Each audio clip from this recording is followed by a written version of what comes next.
What's up, y'all? Coming back at you with another Overhit video. Just want to give you guys a quick community update and kind of discuss the upcoming patch notes that will be dropping later on today.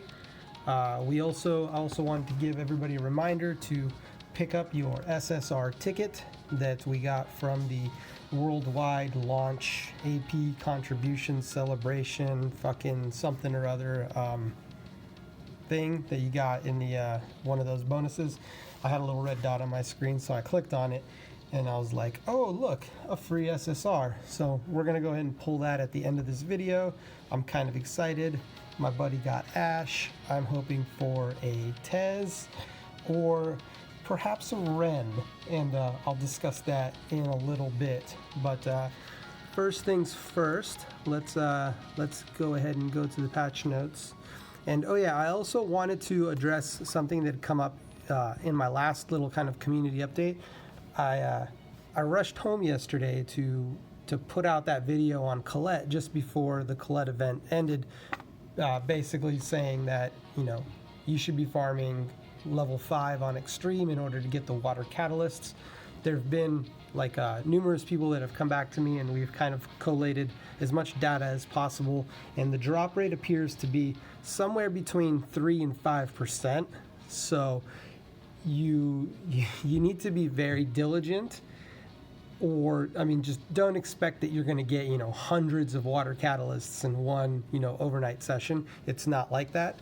It's still the best use of energy, like the best use of your energy when it comes to rewards. It's the best, you have the best shot at the rewards, and honestly, you can clear it pretty quickly anyway, so it's almost nice to do like a harder one. If you're not really strapped for time, it's nicer to do a harder one and just kind of get the best rewards that you can, get the most bang for your buck, essentially. So anyway, let's drop that. Just wanted to give you guys that quick update, and let's hit up the patch notes here by hitting this little megaphone,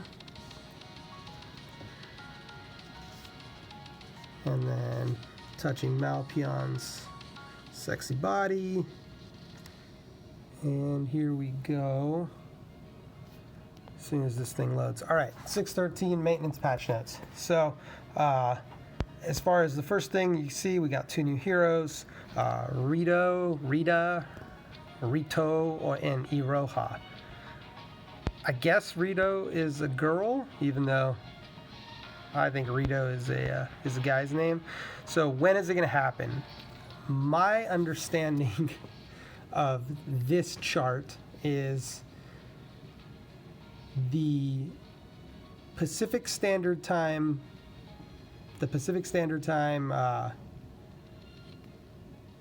equivalent is 16 hours behind server time. And so it says it's happening at 9 a.m. server time, and 16 hours behind that is what, 9, 7, 5 p.m. Pacific Standard Time. So based off of that, it's looking like we're going to get the patch sometime this evening, 5 p.m. PST, 7 p.m. Central, 8 p.m. Eastern, which kind of sucks because that's kind of in the middle of, you know, some prime playtime and streaming time. But I mean, it is what it is. These guys aren't, you know, continental or anything like that. So let's look at these first characters. First thing we have is Rito, is a multiple kind of AoE style attacker, water, and Iroha, which is a support water as well. We already have Shomei, and Shomei is really good, so we're going to see if these kind of guys fill any sort of a niche for us in our rosters. What you will notice is that they're pushing water, which to me means that, you know, you should be trying to clear as much Ignis as you can in order to get Grimoire stuff, and trying to clear as much Vetter. So I think you're going to see a shift in the meta of raids from Fafnir, who drops like light and dark, which is okay because we always wanted to gear up our Ciceros and our Tezes and our Glex for PvP and our proxies. However, when it comes to like PvE content gear, you know, we don't have a light dungeon, so getting, you know, all that dark gear is kind of like, meh, it's cool, but it's also not like the greatest thing ever. So if they're pushing fire, if they're pushing water units, it means they kind of want us to be clearing Ignis and Vetter, which leads me to believe that they want us getting fire drops from Vetter. So my posit is that the next dungeon that's going to be released coming up is the Spider Queen, Arachne, the green one, because that's what we would be essentially using all of that fire gear. Of course, this is all pure speculation, and it could be exactly backwards, and that they're pushing stuff that we don't need, you know, in order to just kind of milk us like on a backwards hamster wheel or something. But let's see, as far as packages go, it seems like for those of us who want to dolphin/whale, we don't know the prices, but we imagine this one's, the first one is a one-time purchase, and my guess is that this package is going to be either $29.99 or $49.99, and it looks like what you get to do is you get to select either Iroha or Rito. I don't think you get to select both. It says select 10 Eros from Iroha, Rito, but I think you get to select either Iroha or Rito, and then you get to pick 9 other SR. So this is like a super select SR summon, which, you know, it's not super great for a lot of people who are more advanced in the game, but I think for the game's only been out for a week, I think this could be really, really, really good for people to get their last like +4s and +5s on some key units like Collette, Cicero, you know, that Skull Nuker from Wind, whatever his name is, Dark Hell, I think it is. I mean, there are some really good SR units that you want to get. Maybe a last hit on Necroid. And then I think here come so then you get SSR water type hero fragments. We'll get 20 random soul stones and some skills. So they definitely want us to have Rito and Iroha. I think that's going to be like the taster package, because they're in the business of giving you SSRs. They're not in the business of giving you dupes, right? Because they want you to have that shiny gold character, but they also want him to be as useless as possible so that you feel that, oh, I just need, you know, 2 or 3 more, and then he's going to be badass and he'll replace, you know, this SR character that I'm using. So I think the first package will be relatively cheap, but these next packages I think are going to be pretty pricey. Judging from the gems that come in, 500 D gems, I think these will be $49.99, kind of mirroring the existing packages we had at launch that were repeatable, like repeatable purchases where you got like 500 or 300 D gems.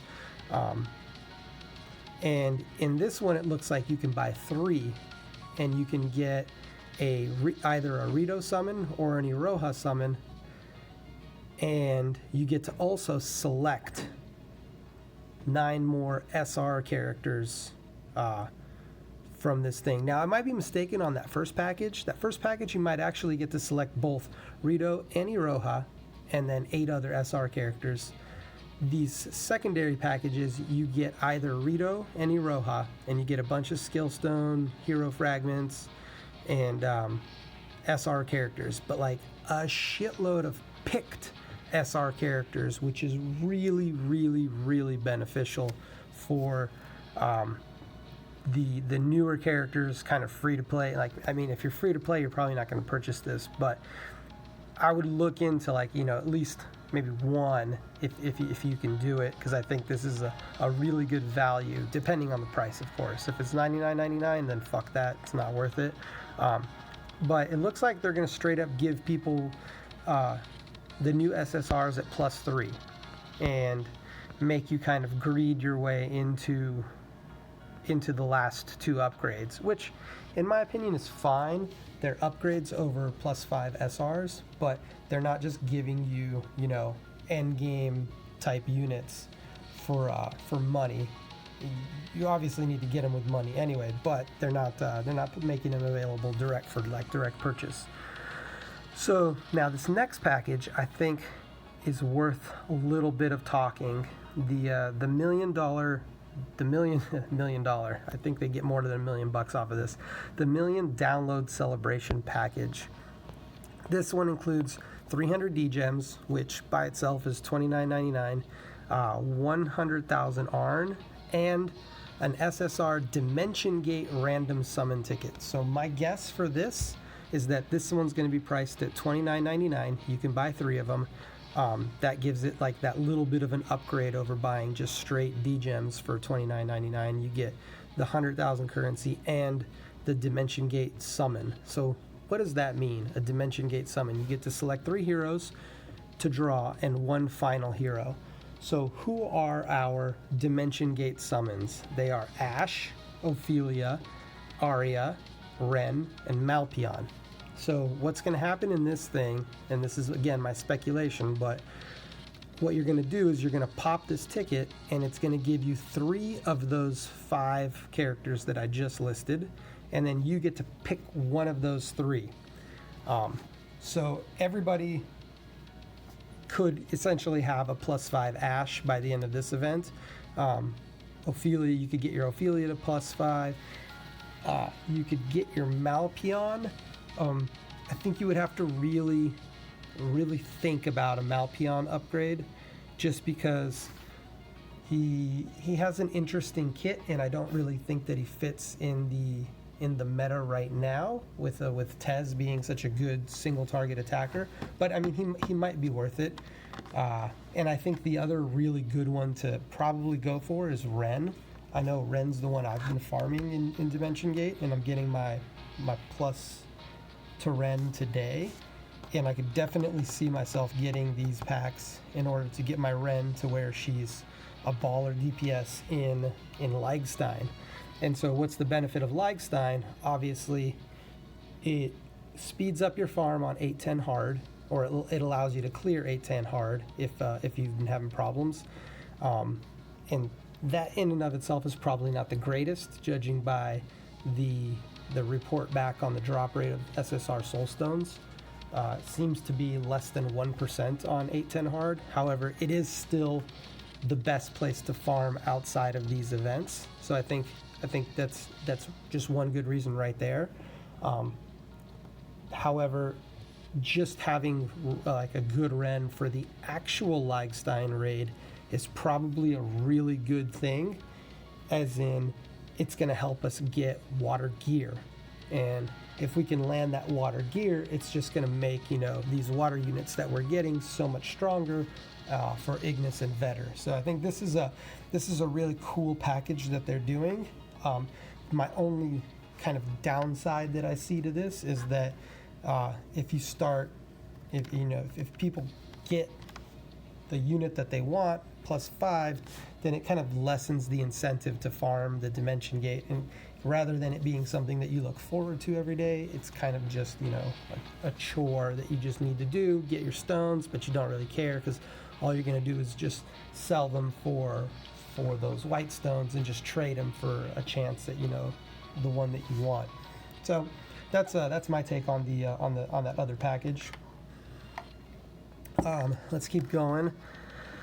New SSR Hero Draw Uprate. I don't really know what that means, but I think they're going to be replacing our ancient gacha with new characters. I don't think it's going to be like new characters to the game. I think they're just going to highlight, you know, maybe they're going to do like uprate for like Tez, Ophelia, and, you know, Raze or something like that. Like find some pretty like wanted champions and put them in the SSR gacha uprate. I guess my only question with that is what happens to Agalea, Ludmila, and Edmund? Do they fall into the normal gacha pool, or do they just become unavailable for a while? I really only ask because my Agalia is like +1 or +2 right now, and like I really like her. Her single target first skill hits fucking harder than anything in the game. So please don't get rid of my chances to get her every once in a while. I do like to pull on that ancient one when I save up the gems. Then there's a water type hero draw up. So it definitely looks like they're going the banner system. I don't know who's going to be in that.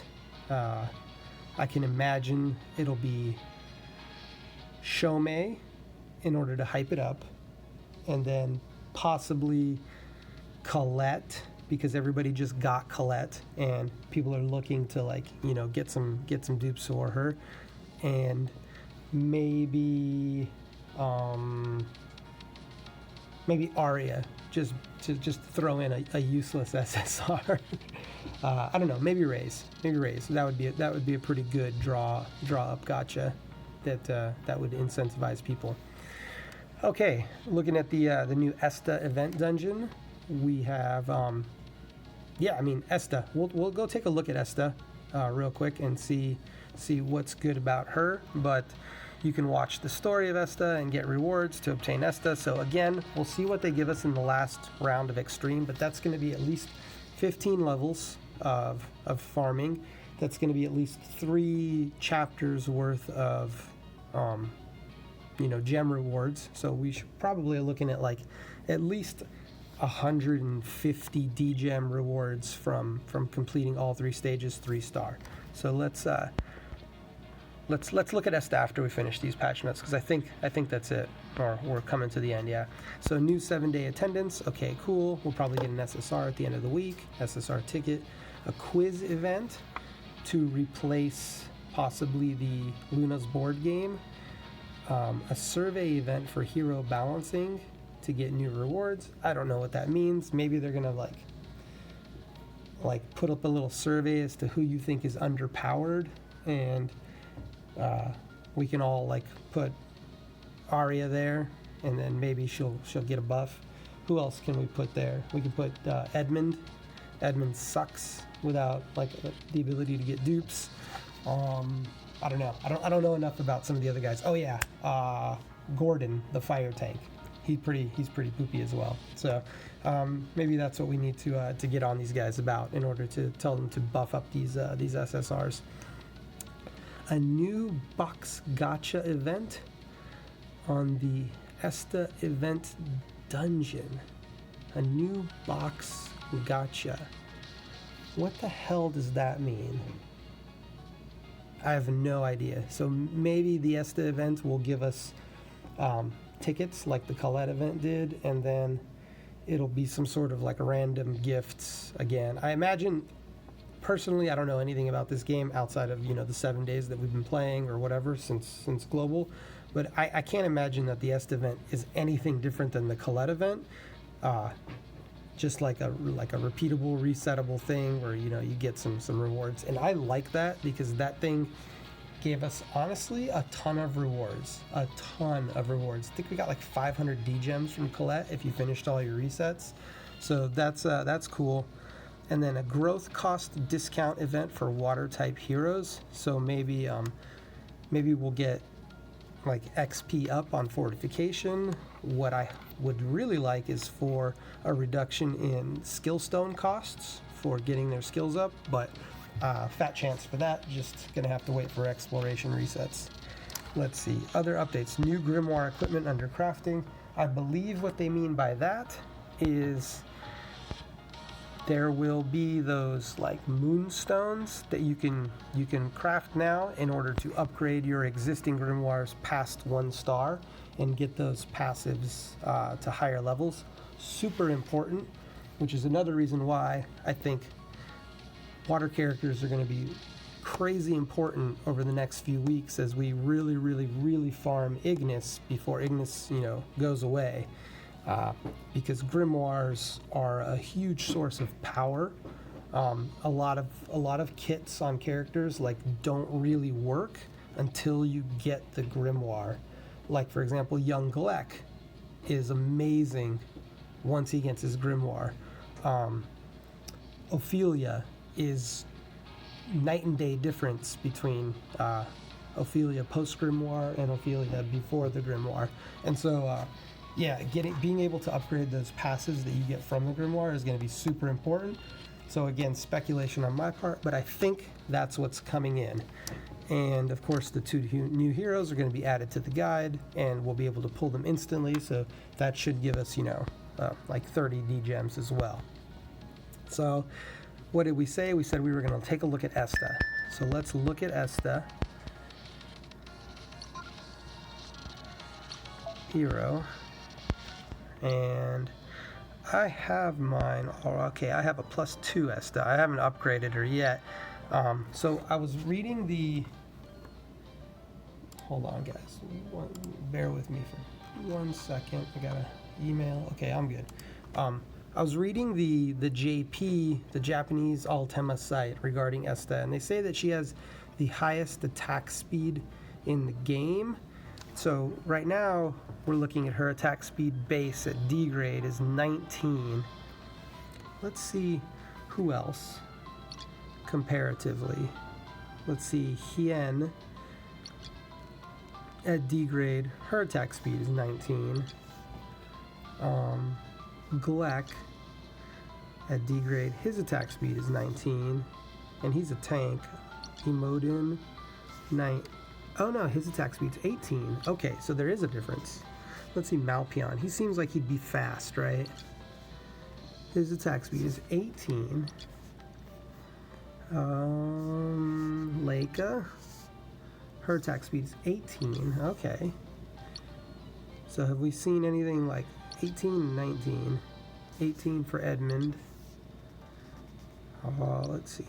Let's see, like an Ash. His attack speed is 30, but like I've gotten all of his skills built up, so he's, I guess, not a good example. Shit. Ooh, okay, here's a Jack. What's his attack speed? His attack speed is 18. Okay, so it looks like Esta is indeed faster than a lot of the SRs, but only by 1 starting out. It could be that as you grade her up, she gets more attack speed than like normal. So let's look at some SRs. Here's a Altair, whatever. Whoa, his attack speed is 10. Wow, that's huge. What's Gleck's attack speed at S grade? His attack speed is only 23. Wow, that's a huge, like, differentiator between SRs and SSRs. I never really understood. I never really looked at that. But 7 attack speed. I mean, you get your rotations in much quicker. You go first in arena. That's a huge difference. All right, let's go back to Esta. We'll look at her skills. And so she deals regular damage to enemy times 3 at 178. So just looks like a pretty normal AoE. Deals damage to enemy times 3, 187, and additional damage 414. So she's a fixed damage dealer. Kind of puts that extra damage on the tank. And then what's her passive?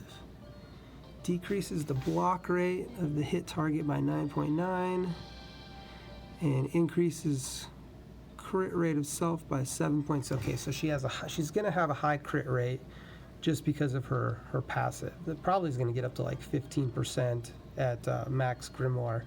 And she decreases the block rate, and she deals additional fixed damage to one target, which leads me to believe that this girl is going to be an arena tank killer, namely for the Ophelia meta with all the block. She decreases their block, and she just deals that extra fixed damage to one target. So she puts a little bit of pressure. Let's look at her skills.